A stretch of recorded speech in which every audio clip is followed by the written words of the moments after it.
Excitement of physics.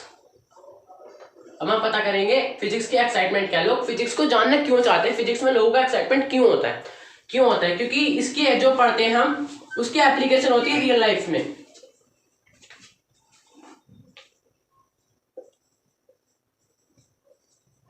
ऐसा नहीं है कि थ्योरी पढ़ रहे हैं, वो थ्योरी हम पढ़ रहे हैं जो किसी ने बना दी वो पढ़ रहे हैं। इसका एप्लीकेशन होता है हमारी रियल लाइफ से रिलेटेड होता है, इसे हम इमेजिन करते हैं अपनी लाइफ से कनेक्ट करके, वो सब हमारा आता है फिजिक्स के एक्साइटमेंट के अंदर। दूसरा क्या होता है, दूसरा ये पॉइंट होता है एक्साइटमेंट इन फिजिक्स के अंदर कि हमें यह समझ में आता है कि नेचर में जो चीजें फिनोमेना घट रहा है ये क्यों घट रहा है, reason behind the phenomenas, reason behind the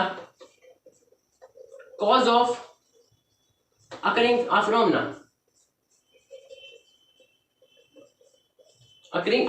in nature।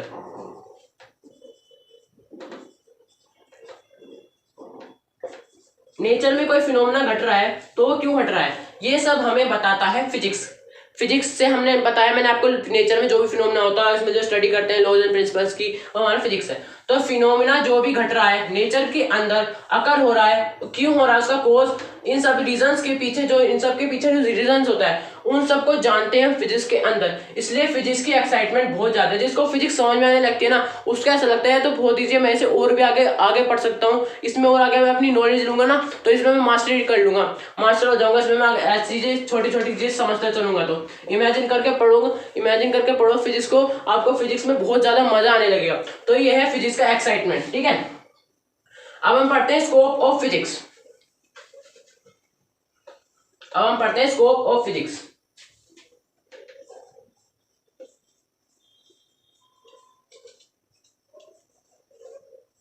अब हम पढ़ते हैं scope of physics. Scope of physics जो होता है वो दो लेवल पे होता है, मैक्रोस्कोपिक और माइक्रोस्कोपिक। मैक्रोस्कोपिक आप सब जानते होंगे जो बड़ा बड़ा दिखता है, जैसे जो हम अपनी नेक्ड आई से देख सकते हैं। मैक्रोस्कोपिक वो होता है, माइक्रोस्कोपिक वो होता है जो एटॉमिक लेवल पे होता है, छोटा छोटा। माइक्रोस्कोपिक, माइक्रो आप सब जानते होंगे, मैक्रो आप सब जानते होंगे। मैक्रो जो होता है जो अपनी नेक्ड आई से देख सकते हैं, जो बड़ा बड़ा हम ऑब्जर्व कर सकते हैं। और माइक्रो जो होता है जिसके लिए जो एटॉमिक लेवल का होता है। माइक्रो तो मतलब बहुत छोटा हो गया, और मैक्रो जो हम अपनी नेक्ड आई से देख सकते हैं, जैसे मैकेनिक्स ये सब मैक्रोस्कोपिक के अंदर आती है। माइक्रोस्कोपिक के अंदर आता है न्यूक्लियस, एटॉमिक स्ट्रक्चर जो हमारे फिजिक्स में आगे जाके 12th क्लास में है, वो सब हमारा माइक्रोस्कोपिक में आ गया, ठीक है। तो माइक्रोस्कोपिक पे भी 11th और 12th के बेसिस पे हमें डिवाइड करेंगे कि हमें 11th क्लास में क्या पढ़ना है, 12th क्लास में क्या पढ़ना है। और माइक्रोस्कोपिक तो हमारी पूरी 12th के अंदर है, ओके। अब मैं आपको क्लास वाइज बताता हूँ क्लास में हम माइक्रोस्कोपिक में क्या क्या ब्रांचेस पढ़ेंगे, उन ब्रांचेस के अंदर क्या क्या पढ़ेंगे। अब मैं आपको पहले मैक्रोस्कोपिक बताऊंगा, उसके बाद मैं आपको माइक्रोस्कोपिक बताऊंगा। तो पहले मैं आपको मैक्रोस्कोपिक बताता हूँ। मैक्रोस्कोपिक में हम क्लास 11th में क्या पढ़ेंगे, शुरू करते हैं मैक्रोस्कोपिक।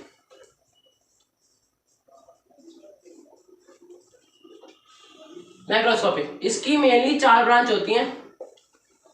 मैकेनिक्स, ये हमारी क्लास 11th में है। ऑप्टिक्स, ये हमारी क्लास 12th में आती है।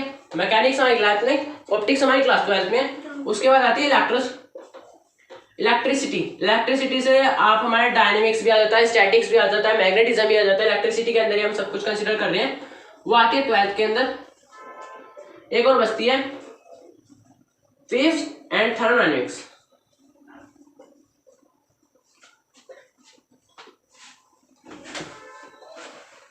ये आती है हमारी 11th के अंदर। तो आप देख लीजिए मैक्रोस्कोपिक में मैकेनिक्स और वेव्स और थर्मोडायनेमिक्स, ये जो है ये दो जो है ये हमारी 11th की है, जो हमें 11th में पढ़नी है। ये है हमारी 12th की, ये हमें 12th में पढ़नी है। अब मैं आपको बता देता हूँ इनके अंदर क्या क्या ब्रांचेज होती है, इसके अंदर मैं आपको बता देता हूँ क्या क्या ब्रांचेज होती हैं। तो अब हम पहले बात करते हैं मैकेनिक्स में क्या क्या होता है, जो हमें 11th में पढ़ना है, जो हमें इस साल पढ़ना है, वो हम बता देता हूँ मैं आपको। मैकेनिक्स के अंदर क्या क्या होता है जो 11th में पढ़ना है। मैकेनिक्स जो 11th में पढ़नी है हमें, 11th में मैकेनिक्स में हमें क्या पढ़ना है, 11th में पढ़ना है हमें motion in 1D, motion in 1 dimension, motion in 2 dimension. ये दो हो गए, ये दो मिलकर बनाते हैं हमारे काइनेमेटिक्स।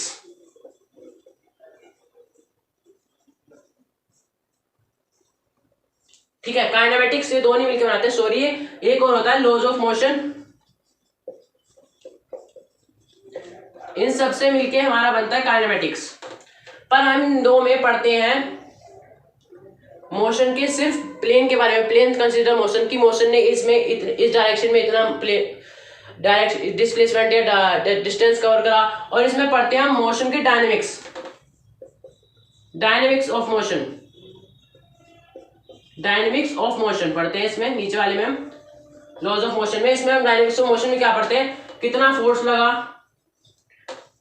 कितना वो डिस्प्लेस हुआ, ठीक है, इसमें फोर्स की बात करते हैं लॉज ऑफ मोशन की डायनेमिक्स में। उसके बाद हमारा फोर्थ टॉपिक आता है वर्क एनर्जी पावर। आप कह रहे तो चैप्टर्स के नाम है, बेसिकली चैप्टर्स के नाम है, क्लास 11th में पढ़ना है तो हम चैप्टर्स के नाम या वही ब्रांच होगी, ये जो चैप्टर के नाम आपको दिख रहे हैं छोटे छोटे, आगे जाके बहुत बड़ी बड़ी ब्रांचेस हो जाती है।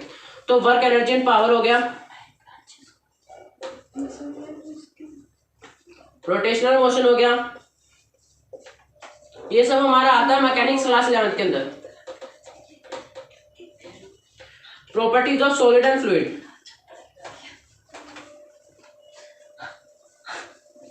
Properties of solid and fluids, ये हमारा किसके अंदर आता है, ये सब हमारा आता है मैकेनिक्स क्लास 11th के अंदर। अब क्लास 11th में ये सब हमारी मेन टॉपिक्स हो जाते हैं जो हमें पढ़ने हैं मैकेनिक्स के अंदर।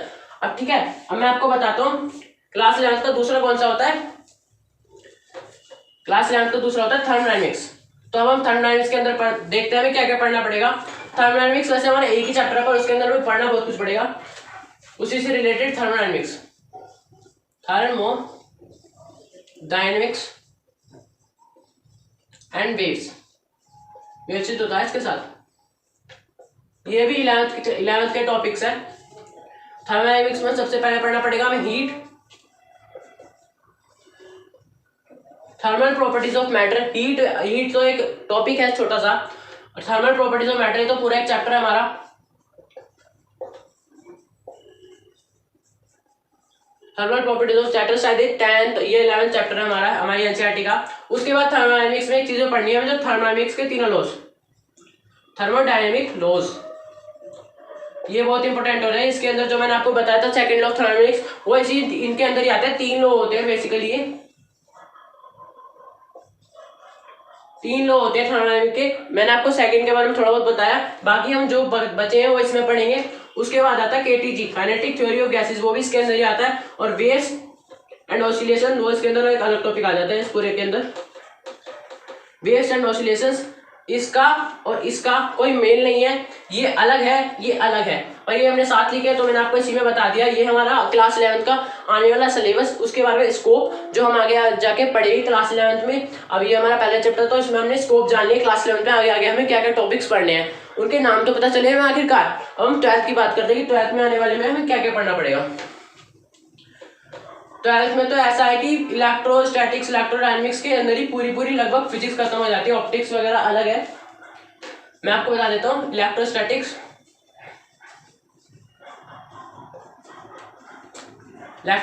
इलेक्ट्रोडायनेमिक्स,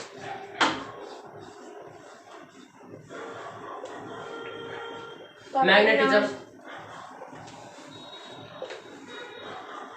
इलेक्ट्रोस्टैटिक्स, इलेक्ट्रोडायनेमिक्स और मैग्नेटिज्म, ये 3 है हमारी इलेक्ट्रिसिटी। जो मैंने आपको बताया था इलेक्ट्रिसिटी क्लास 12th का टॉपिक है, क्लास 12th का टॉपिक से ये भी इलेक्ट्रिसिटी, ये है और ये है। मैंने आपको भी क्या बताया था, स्टैटिक्स होता है रुका हुआ चार्ज, ये होता है मोशन वाला चार्ज, और ये होता है मैग्नेटिक प्रॉपर्टीज। ठीक है, क्लास 12th का ये हो गए 3 टॉपिक्स मेन जो हमारे क्लास 12th की इलेक्ट्रिसिटी से मेल खाते हैं। उसके बाद हम बात करते हैं ऑप्टिक्स। ऑप्टिक्स के बारे में अभी वैसे मैं आपको कुछ खास नहीं बता सकता, आपको वैसे भी 12th का टॉपिक है, अभी आपको इसकी इतनी जरूरत नहीं है। आप बस ये जान लीजिए, जैसा आपने 10th में पढ़ा था, जो आपने पढ़ा था लाइट, उसके जैसा ही इसमें आप पढ़ेंगे आई के बारे में, अपनी आई के एक चैप्टर इसमें भी आएगा 12th में भी। उसके बाद आपको लेंस के बारे में पढ़ना पड़ेगा सब कुछ, और मिरर के बारे में कि इन पे कैसे कैसे इमेज बनती है, कहाँ कहाँ बॉडी ऑब्जेक्ट रखते हैं, कहाँ पे जाके हमारी इमेज बनती है, कॉन्वेक्स, कॉनकेव, सब हमें पढ़ना पड़ेगा लेंस, मिरर और आई में। ये हो गया हमारे ऑप्टिक्स। तो मैंने आपको स्कोप ऑफ फिजिक्स समझा दिया, 11th का भी 12th का भी। आपको ब्रांच वाइज मैंने आपको चारों बता दिए, 4 ब्रांच होती है मेनली, 4 ब्रांच होती है मैक्रोस्कोपिक की, मैक्रोस्कोपिक की बताइए मैंने आपको भी। अभी हमारी किसकी आ रही है? अभी मेरी आ रही है माइक्रोस्कोपिक की ब्रांच। अब हम जानते हैं माइक्रोस्कोपिक भी हमारा 12th के अंदर ही है पूरा पूरा। मैं आपको बताता हूँ माइक्रोस्कोपिक क्या है।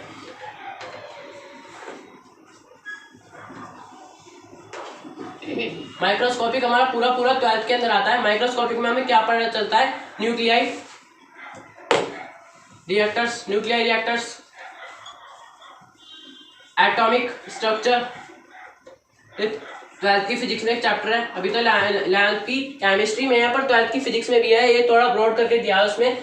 और एटॉमिक लेवल पे चीज पढ़ते हैं हम इसमें, माइक्रोस्कोपिक में एटॉमिक लेवल पर पढ़ते हैं। और 2-3 चैप्टर है वो आपको आगे वाले 12th में यूजफुल होंगे। हम इसमें चीजें पढ़ते हैं एटॉमिक लेवल पे जाके, ठीक है। तो ये हो गया माइक्रोस्कोपिक का कुछ थोड़ा बहुत मैंने आपको बताया, बाकी हमारा 12th में इंट्रोड्यूस हो गए ये सब जो इंट्रोड्यूस होगा हमारा 12th में हो गया। 11th का मैंने आपको सारा बताया। 12th का आपको 12th में खुद पता चलेगा, आपको आने वाला अभी थोड़े दिनों में पता चल जाएगा कि 12th में क्या क्या टॉपिक्स हैं। तो ठीक है, आपको 11th का पता चल गया, आपको 12th का पता चल गया, मैंने माइक्रोस्कोपिक बता दिया, माइक्रोस्कोपिक बता दिया। अब हम बात करते हैं 4 fundamental forces in nature.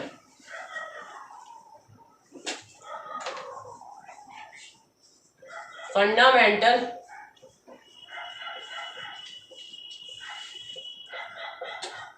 Forces in nature, ठीक है। 4 तरह की फोर्स होती है। ग्रेविटेशनल फोर्स,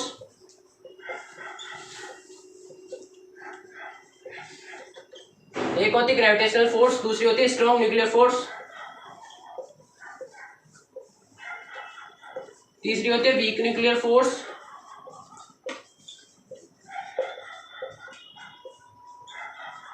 और चौथी होती है इलेक्ट्रोमैग्नेटिक फोर्स।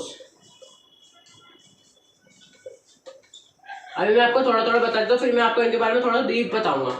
अभी मैं सिर्फ बता देता हूँ फोर्स होती कौन कौन सी। ग्रेविटेशनल फोर्स आपने 9th में पढ़ी है, जो दो ऑब्जेक्ट्स के बीच में लगती है। इलेक्ट्रोमैग्नेटिक फोर्स जो है वो 2 चार्ज के बीच में लगती है।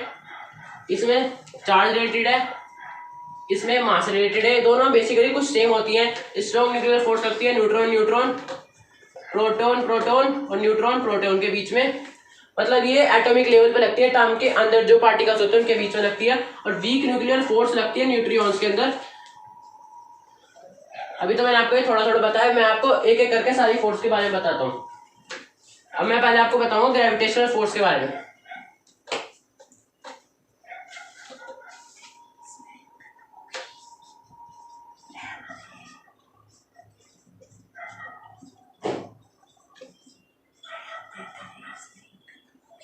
अब मैं आपको बताऊंगा ग्रेविटेशनल फोर्स के बारे में। ये एक अट्रैक्टिव फोर्स है, ये एक तरह का अट्रैक्टिव फोर्स है।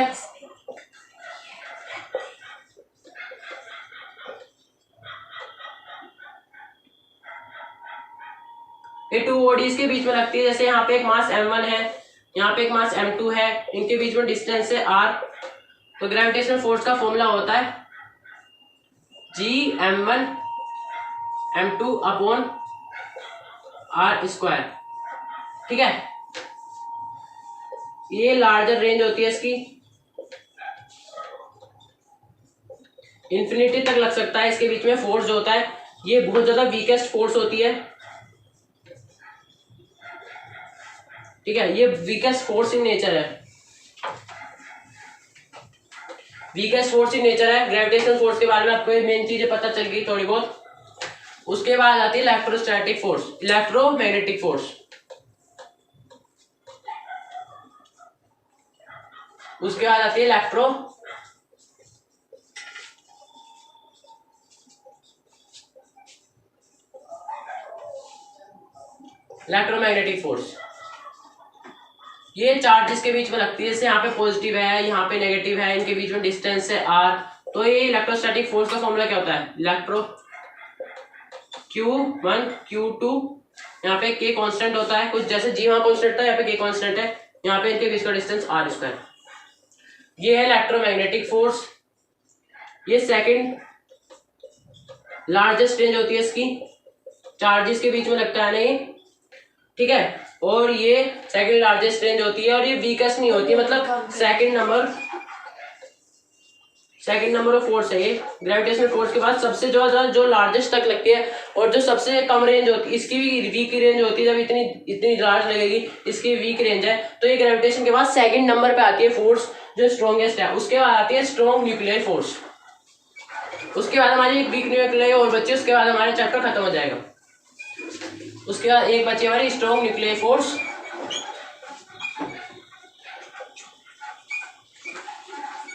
ये एटम के पार्टिकल्स के बीच में लगती है।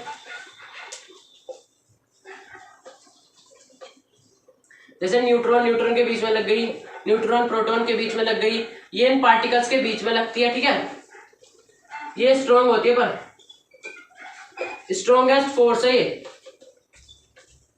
और इसकी रेंज तो होती है कम से कम, आप मान लीजिए 1 ही होती है लगभग, मतलब बहुत ज्यादा पास होते हैं। जैसे एक यहाँ पे है, दूसरा यहाँ पे, एक यहाँ पे है, दूसरा यहाँ पे है, तीसरा यहाँ पे है, तो आधी तो इनमें ओवरलैपिंग हो जाती है।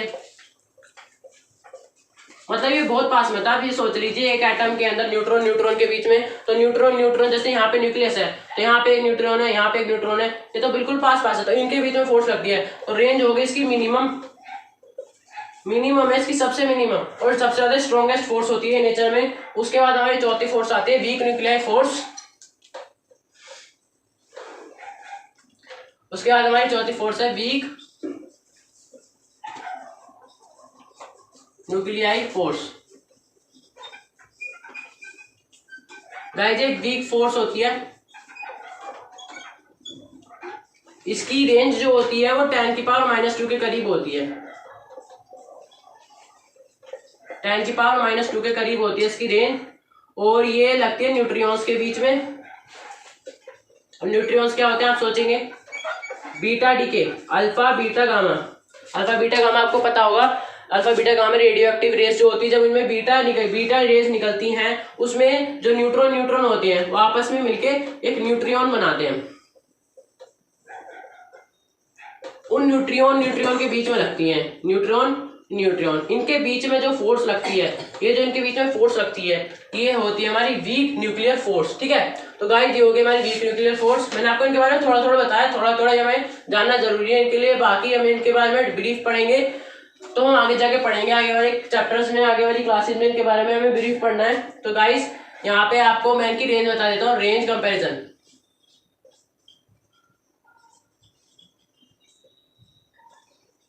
Comparison of forces.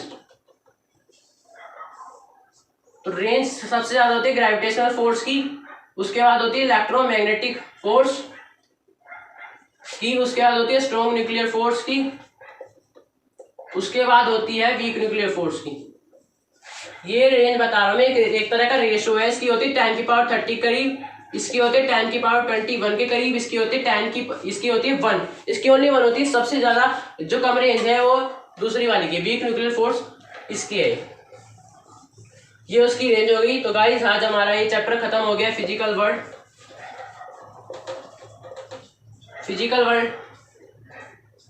हमने पूरा कर लिया है, हमारा चैप्टर पूरा खत्म हो गया है। तो गाइज आपको अगर ये वीडियो पसंद आई हो तो गाइज इसे लाइक करें, मेरे चैनल को सब्सक्राइब करें और इस वीडियो को ज़्यादा से ज़्यादा शेयर करें। और इस वीडियो में अगर आपको कुछ टॉपिक्स छूटे हो, कुछ कमी रही हो, तो गाइज प्लीज़ मुझे कमेंट जरूर करें, मुझे टाइम मिलेगा तो मैं जरूर पढ़ूंगा। Okay guys, thank you. करते रहिए, अपनी स्टडी पे फोकस करिए, क्योंकि अगर आप 11th को ज़्यादा अच्छे से करते हैं तो आपका 12th ज़्यादा अच्छे से हो पाएगा, क्योंकि 12th में आपका बोर्ड भी है। और अगर आप किसी कॉम्पिटेटिव एग्जाम की तैयारी कर रहे हैं तो उसमें भी आपका 12th बहुत ज़्यादा यूज होता है। तो अपनी तैयारी को बेस्ट रखिए, पढ़ते रहिए। All the very best.